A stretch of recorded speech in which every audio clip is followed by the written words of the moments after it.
Oyez, gentes dames et braves messires, vous écoutez Ça m'a bien fait lire avec Roméo Frati. En amour, c'est toujours difficile de se prendre un râteau, surtout lorsque l'on préférerait une pelle. Il suffit d'écouter la célèbre complainte amoureuse, écrite en 1880 par Alphonse Allais pour s'en rendre compte. Le poète nous fait part de son désespoir, parce qu'il s'est fait éconduire par celle qu'il aime. Oui, dès l'instant que je vous vis, beauté féroce, vous me plûtes.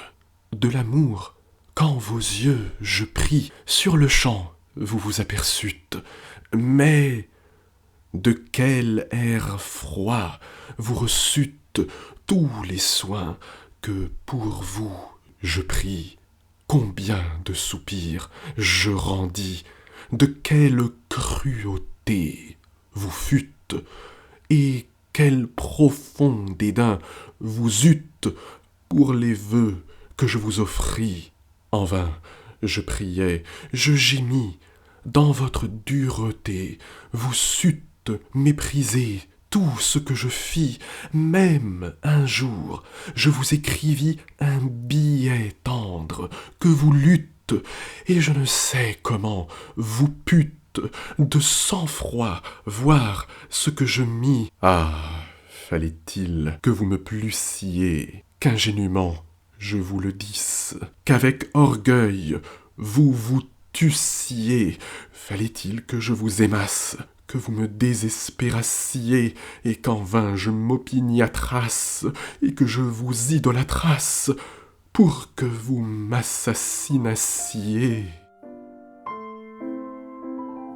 Alors, désespéré, notre cher bon vieil Alphonse Allais, peut-être pas tant que cela, n'en fait-il pas un tout petit peu trop, d'abord en empilant tous les clichés de l'amour passionné et destructeur? Par ailleurs, cette complainte est assurément trop grandiloquente et ampoulée pour être prise au sérieux.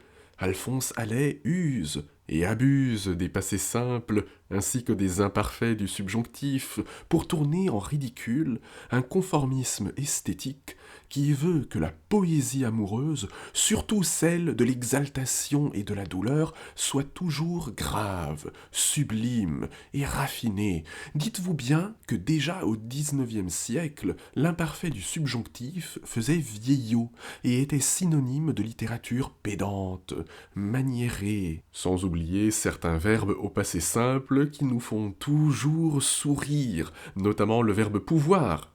Allez, on se le passe en revue une fois, juste pour le plaisir. Je pus, tu pus, elle, ils, on put, nous pûmes, vous pûtes, elle, ils purent. Sans doute Alphonse Allais veut-il dédramatiser la souffrance amoureuse et montrer qu'elle est vaine.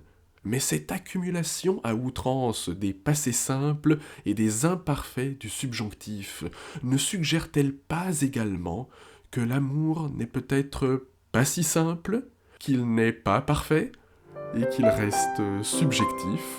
Vous écoutez Ça m'a bien fait lire avec Roméo Frati. Retrouvons-nous sur Deezer, Spotify, Podcastix, Apple Podcast et YouTube. Jusqu'au revoir.